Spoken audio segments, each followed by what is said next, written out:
was looking for when I first came in, a better life, and this time it was just to escape depression from Britain. Have you met any North Koreans during your time there? No, no, maybe it's you. You've got a North Korean flag there. Could be you. Could be you. Inspired by communism and the hope for a better life, British communist Ben Stimson's been through a lot since he decided to take a leap of faith in 2015, travel all the way to Donbass, and join the people's militias in their struggle for independence from Ukraine. After returning to the United Kingdom, the authorities there slapped him with terrorism charges and threw him in Belmarsh prison, the same penitentiary where Julian Assange was held and where doctors said that he was in danger of being tortured to death. Ben spent nearly 7 long years in that maximum security prison, and so it comes as no surprise why he went immediately to Russia when he got out. For his safety, we can't share his location or any information connected to his regiment, but know this: he's currently serving in the special military operation on Russia's side as an engineer, and he's got a lot of interesting things to say. What brought you to Donbass in the first place, and also how'd you become a communist and start working with the KPRF there? I've been involved in anti-NATO politics from a very early age. My mother was a CND campaigner. She used to, well, no disrespect to yourself, my family haven't got particular fond opinions of Americans. There's some great people like yourself out there and whatnot, but we saw England as being colonized by America after, and then stationing cruise missiles in Great Britain. My mother was a fervent campaigner against that. She used to go to Green and Common Air Base, and it was like Americans out, words against NATO and things like that.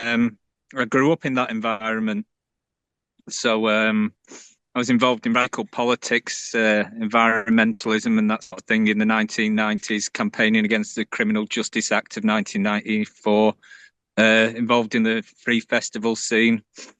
And then later on, I calmed down a bit, but was still attending a lot of meetings in the UK with the RCG and various left-wing groups. And about that time, about 2013-14, there was the anti-ISIS movement, with the YPG.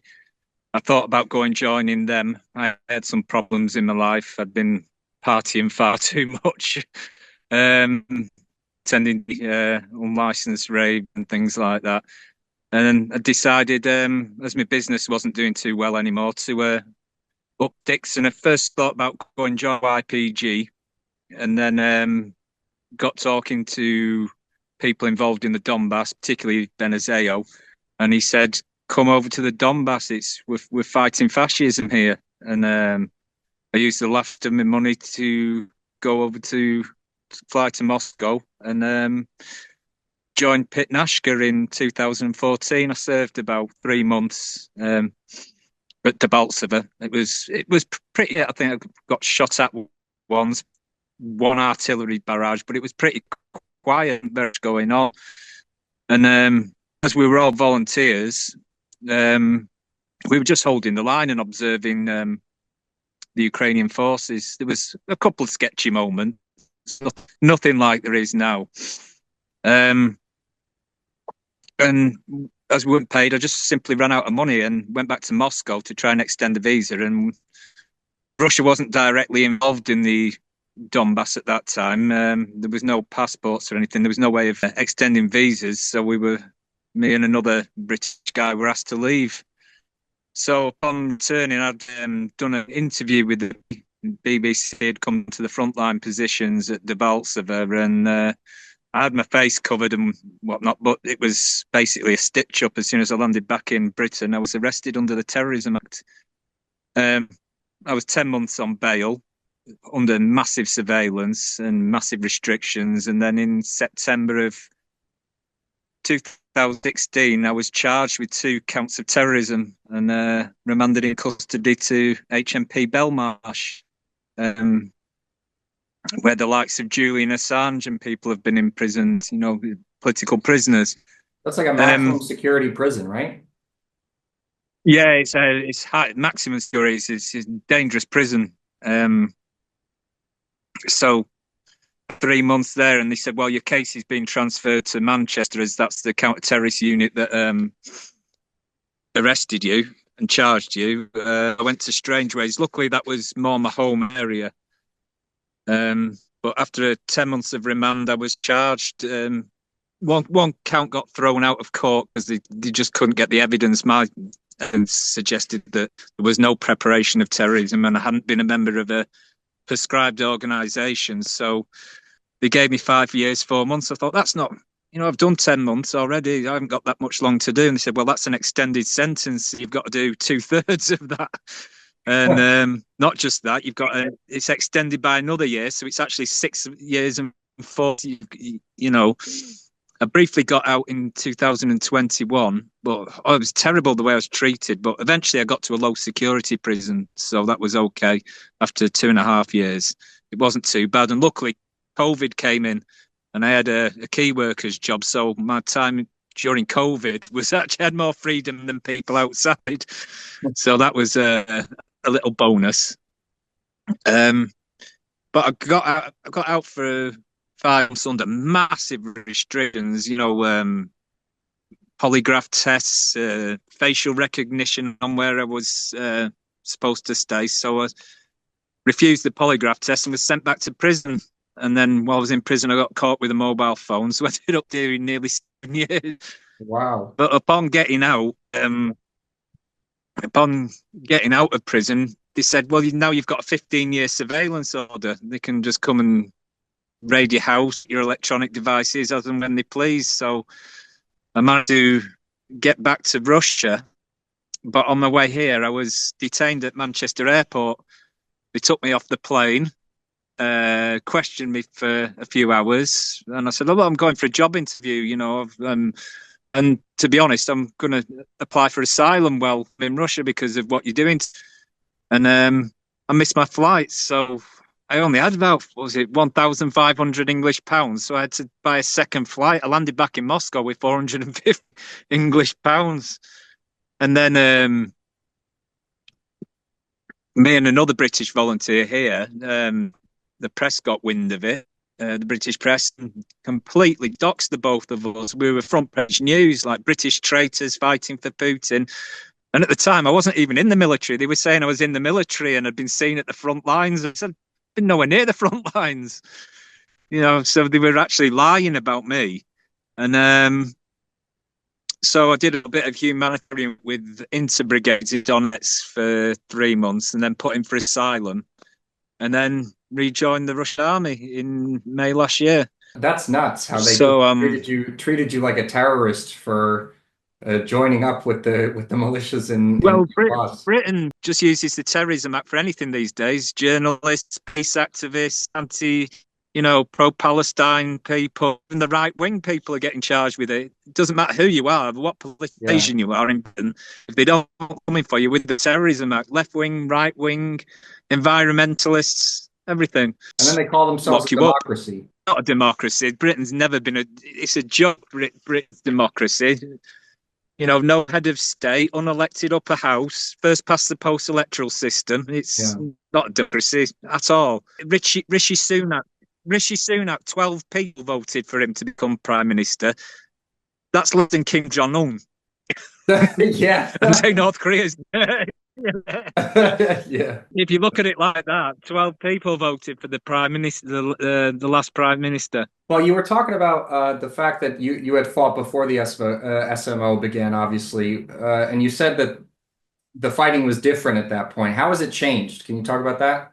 Well, there was no drones back then. There was the occasional. I think I saw back in 2015 one surveillance drone the whole time I was there. It was an artillery war, but where we were positioned, it was after the Battle of Debaltseve. We were just holding the line and observing the Ukrainian troops. I mean, there was one night. I think the first week I ever got to the front line, we were on a observation position at night, and then an entire Ukrainian armored brigade was coming down the hill on the rail to the commander, and I was like, "What do we do if they come any closer?" He said, "Just keep watching." I said, "No, but what do we do?" Well, through a guy who spoke English that I was, he said, "Can you run?" That was it. Luckily, they didn't come. They didn't come at us. They just stayed on the hillside overnight. It was a fully international brigade. Well, when they say international brigade, there's never really any international brigades. It's usually internationals with Russians and back then Ukrainians, obviously, because the majority of the forces were from the Donbass and Crimea back then. Um, but English was like the second language. This time, people are more dispersed. There has been like an international brigade at one time, but that it was just majority Russians and other foreign volunteers. There's Americans here, there's British here, there's people from all over the world here. Just found out a few days ago too, the French guys that I served with in 2015 are here. You said that obviously drones have been introduced now. Obviously, they've significantly changed the nature of warfare in the Donbass. How has that changed life in the war zone? Like, are you under constant threat of being hit by a drone? I'm an engineer here, so I'm not a fighting soldier. We very occasionally go up to the front line when we need to fix something or recover something. It's pretty dangerous up there, but I don't often go up. Where I am now, we're a good way from the front. But last time I was up there, we took a drone. We were doing a delivery, and it was like beep beep beep beep beep beep beep, and 500 meters, 200, 300 meters, and it was like. Then we got to somewhere we thought was safe, and the next minute, drone came in at us. Luckily it must have been jammed or just fell out of the sky, but it was like. And then I spoke to a Chinese friend of mine. I said, "I don't know how you guys on the front deal with it." I said, "You've got like 5 seconds when it's on its run." He says, "Well, that's enough." And I thought, well, it was 2 seconds before I realised which way I was going to run. Yeah. But yeah, they're everywhere. What can you say about Western reports that there are North Koreans there? Have you met any North Koreans during your time there? No, no, no. The only Korean I've heard of is a South Korean that was here some time ago. I've never actually met him, but yeah, there's people from all over the world in here, but I've never met a North Korean. Oh, okay. I met a Russian girl who spoke Korean. Oh, wow. All right. Well, because Yeah, she's a drone pilot.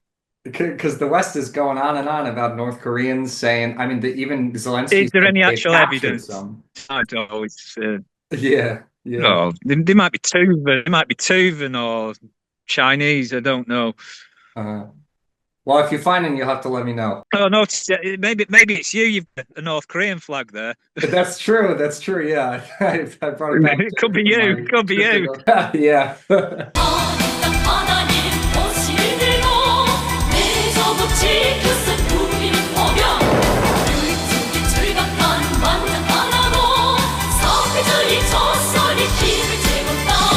Would you say that there's still a significant flow of foreigners coming to the military zone to fight on Russia's side, or are these people that have been around for like a long time? When I was at the training guide, there was the training ground. There was people from all over the world. Africans, Asians, South Asians. I couldn't tell, I mean, but training ground, there was a lot of guys from all over the world. Met Americans there. Obviously, there's political reasons. Some guys have traditional values. Some guys have got communist values, anti-colonial values from the Africans and things like that. Some people are looking for a better life.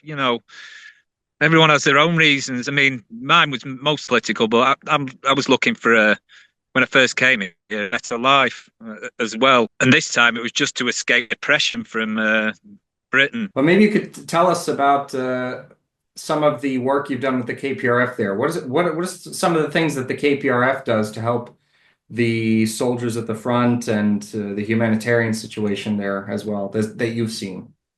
Well, it's a humanitarian. We got some humanitarian aid through them, some new boots and things like that from a German organisation that works with them. Well, a German lady who works with them. I mean, it's good to get humanitarian aid, just some, sweets and bits of food and things like that. Been doing a lot of work with them here in Moscow, in terms of gathering humanitarian aid as well. So I've seen that from my perspective also.